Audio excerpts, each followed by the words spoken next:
Alright, so in this video we're checking out the Invisible Drone 360 camera for the Air 2 and the Air 2S, and this is the box, and I'll obviously show you the product here shortly.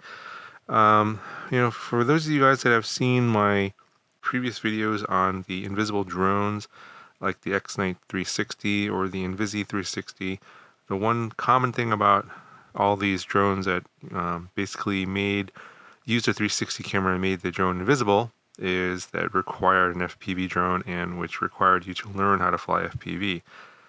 And a lot of people thought that was a pretty big barrier. They still wanted to get that kind of cool invisible drone footage, but were unable to because learning how to fly FPV was kind of a barrier to entry.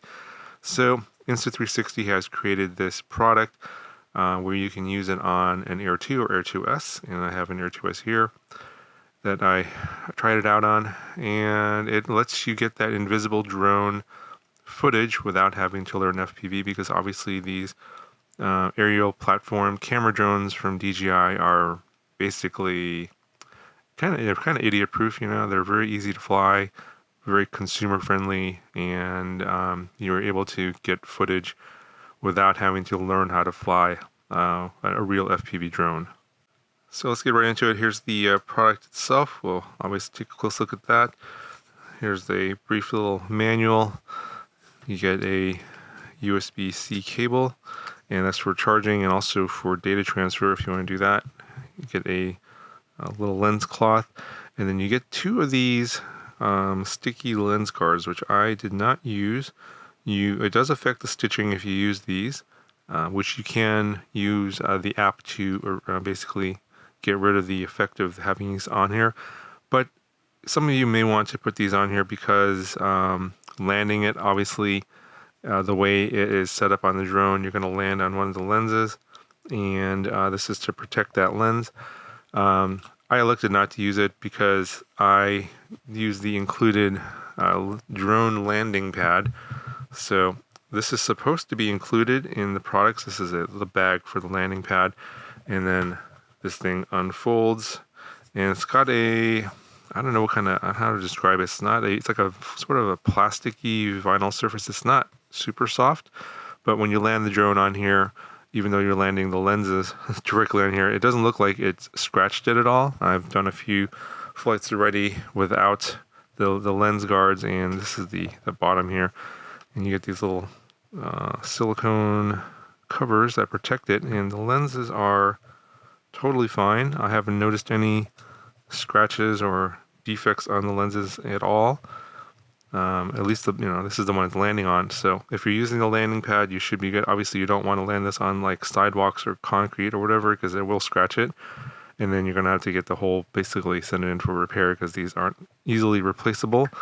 But I'm pretty sure the landing pad's included. If it's not, definitely I would recommend getting that or something similar that you're going to be landing your drone on, because obviously if you land on the lens directly, it'll get scratched. Or you can use the sticky guard, or these little lens sticky guards or lens protectors, and then you can obviously remove these and replace them if they get scratched. So for those of you that are very paranoid, use the guards, and then you use the additional option in the Studio app to stitch that out. So this is the product itself. It goes on the drone like this. This is the bottom here. They have the two holes for your sensors on the bottom, and then it locks on with this latch right here. So you have to unlock it like this, pull up on the lever, and then this will pop open, and then you slide your drone in there. It's not super difficult to do. Obviously, the arms have to be unfolded to do this. So, if you're going to be doing this often, you're going to be basically have to put this on and off each time, and it's a little bit tricky. You got to line up the sensors here on the bottom, and it's pretty obvious when it's in the right spot. It won't move, and you just lock it in like so, and you can see it when you're landing, it's going to land crooked, but when you take off and land, it doesn't seem to affect the takeoff and landing at all. At least on my Air 2S, I haven't noticed any problems. Obviously, they have a lens up here and a lens down here, and then they're in the software. There's called a stitch line here. It is erasing the drone from the video footage. So when you look around, I'll show you that a little bit later on some of the sample footage. The drone disappears, and that's the the attractiveness of this product, and why people want to fly these invisible drones is because you can get footage that you really can't get any other way. Obviously, this is a niche product, not for everybody, but for certain people that want to get that special kind of footage, this is the easiest way to do it without having to learn how to fly an FPV drone. All right, so closer look at the inside here. So you got some rubber pads, so you're not going to scratch up your Air 2S here. And it also makes it nice and secure so it's not vibrating. You don't want any additional vibrations when you're flying around. And it's very secure. I haven't had any issues with falling off. This is the battery side of here. This is where the power comes from. You can see how much battery you have by pressing this button. You have 3 bars out of 4. And then the battery compartment is right over here. And you can slide this out if you want.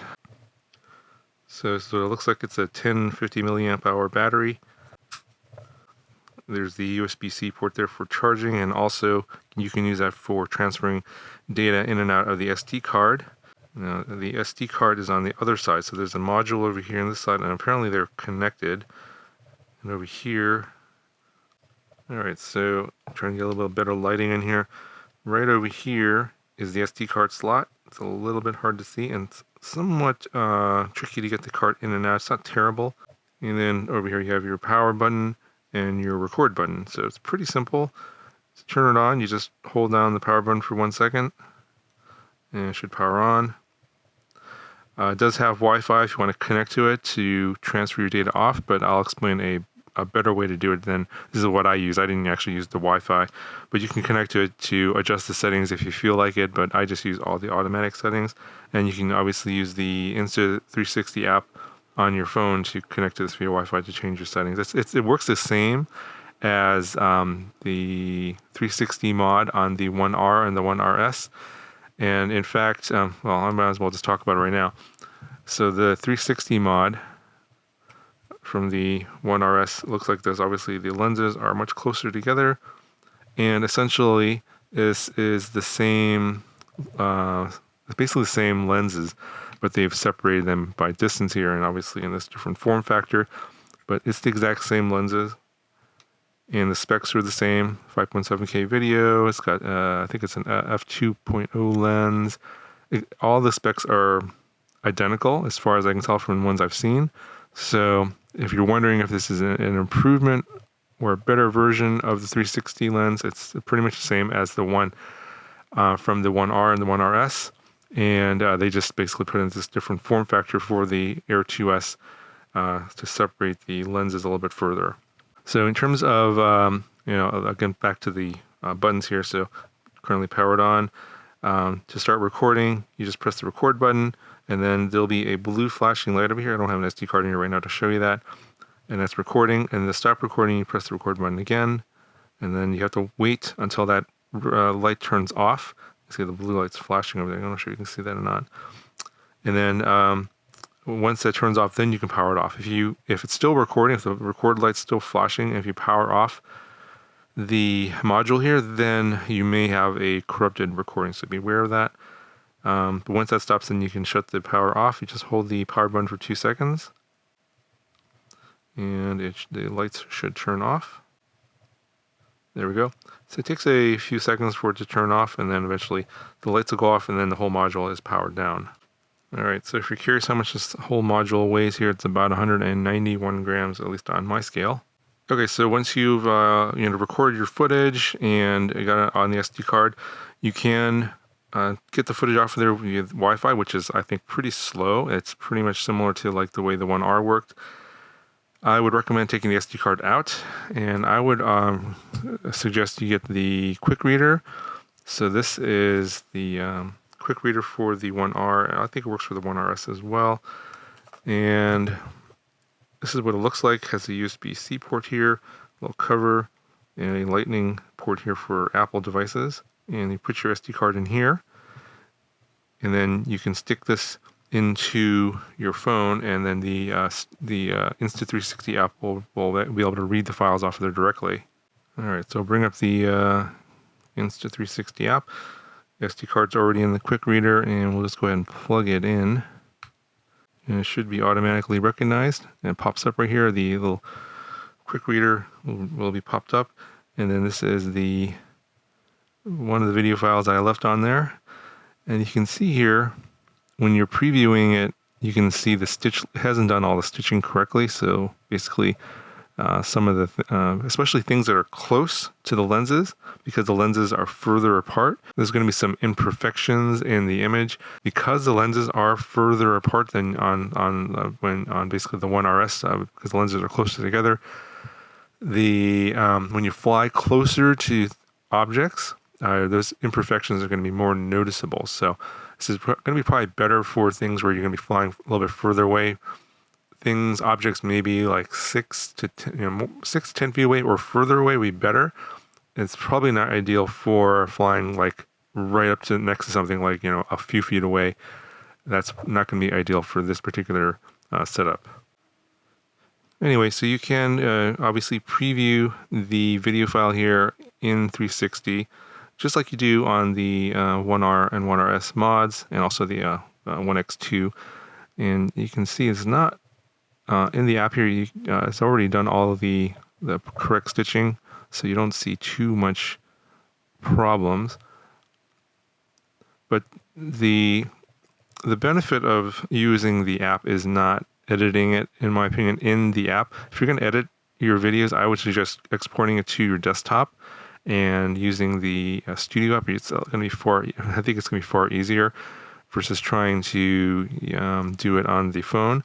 What's actually better is using the Shot Lab. So you go over here to your stories, and then you can use the AI of the app here. And one of the things that I actually demoed here, I'm going to show you, is this horizon flip. It's I think this is one of the newer ones. It has an example here, so let's go ahead and use this, and then bring up our file.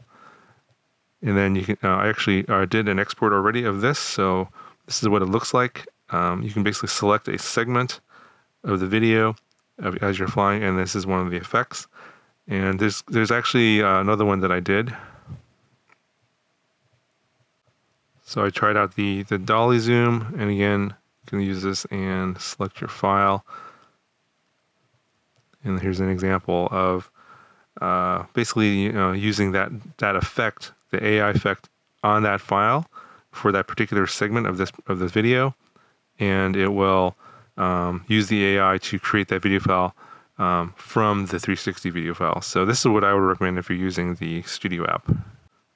So besides a couple of these newer things in the smartphone app, and the fact that they're adjusting for the additional distance in the stitch line, there's really not much difference between this and the using it on the 1R, the 1RS, in terms of the invisible drone footage. So I'm going to link a couple of videos. You can see some other things that I've done with those other invisible drones as to what kind of shots you can get. Obviously, if you're going to be doing the manual editing, that's probably going to be the best for if you're trying to get that exact specific shot you're looking for, because obviously with a 360 camera you can look all around and reframe your video whichever way you want. So I've done some examples of that previously. If you want to see that, I'll link those videos down in the video description. Anyway, that's going to do it for this video. Let me know what you guys think of this product. If you are one of those pilots that have been thinking about getting a 360 invisible drone, but were concerned about having to learn how to fly FPV, how do you feel about now being able to use a Air 2 or Air 2S to get that footage? Do you think that's a good idea? Have they done the right thing? Or you're like, well, I think I'll just go ahead and still fly an FPV drone anyway? Let me know down in the comments below what you guys think. I'll talk to you guys in the next video.